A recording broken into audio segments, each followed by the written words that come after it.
Hiya! Today I wanted to talk about my favourite of all things in the whole paragon of nerd culture, and that is Buffy the Vampire Slayer. I'm a huge Buffy fan, and I just wanted to give you my thoughts on the current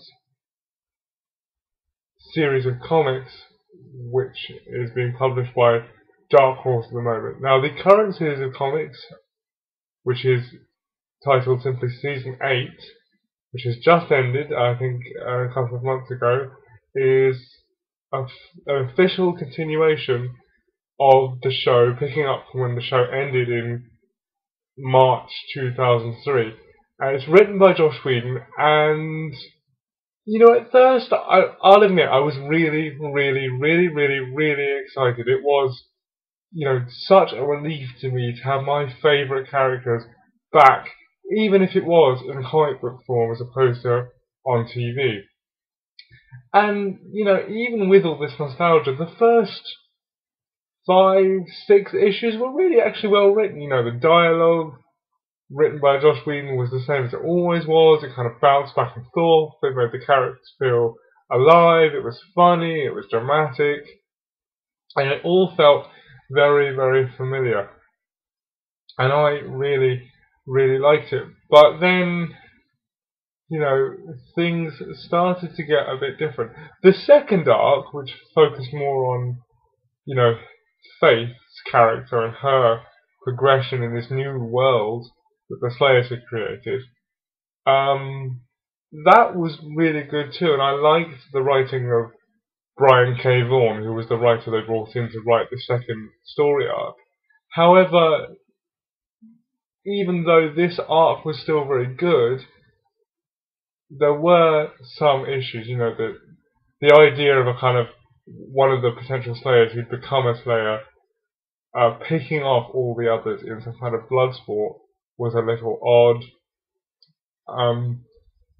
There was this kind of red-haired Irish guy who kind of was guiding her, but he was killed almost within a couple of issues, and it was never really explained what he was doing or why he was important.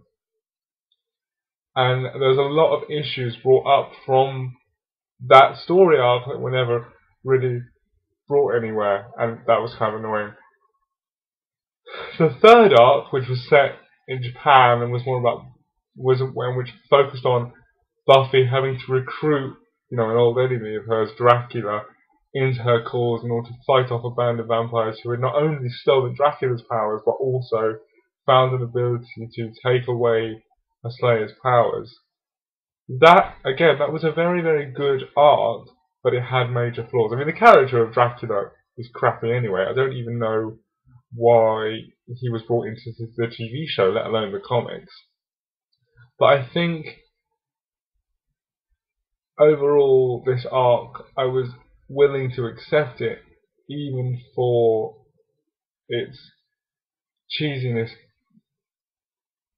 But there were a lot of things I didn't like about it. And that's the third arc really is where the rot kind of sets in with the entire Season 8 series of comics. There are about 7 story arcs, and from the third one in, they become increasingly not just poorly written. They're also kind of because these days a comic's like 56 pages, and over that length of pages, the scripts for the stories became more and more unwieldy. There was lots of stuff that didn't go anywhere. It went on for ages with rubbish dialogue about stupid concepts.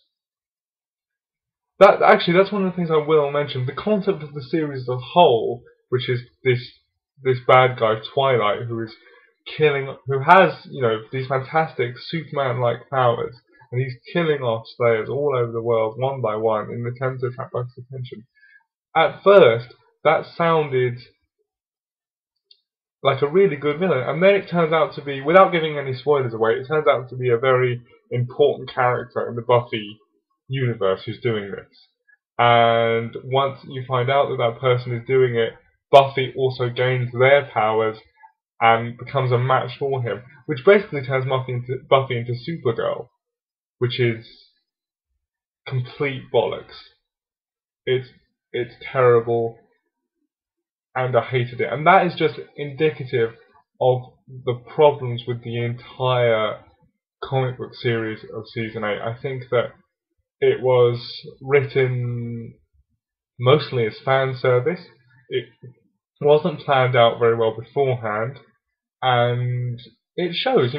There are certain story arcs, particularly the third one, as I previously mentioned, and the fourth one called No Future for You, in which Buffy is sent into the future to meet a potential Slayer who's the only one left. And those story arcs, because there was really no proper villain to the entire story, that it shows there's a major hole in the entire series because there is no villain and because there's no direction for these characters. So the whole thing is just bloated and limp, and it kind of limps forward to an end. And the ending itself was very weak. I mean, again, for those of you who haven't read it, if you're a fan of Buffy, I would say go and read it, but don't get your hopes up too much. Just, if you really, really like Buffy and you don't want the memory spoiled, stick with the TV show. If you want to see what happens next, read these comics, but I will tell you that the ending is very, very weak, and it is overall very poorly written, which is extremely disappointing.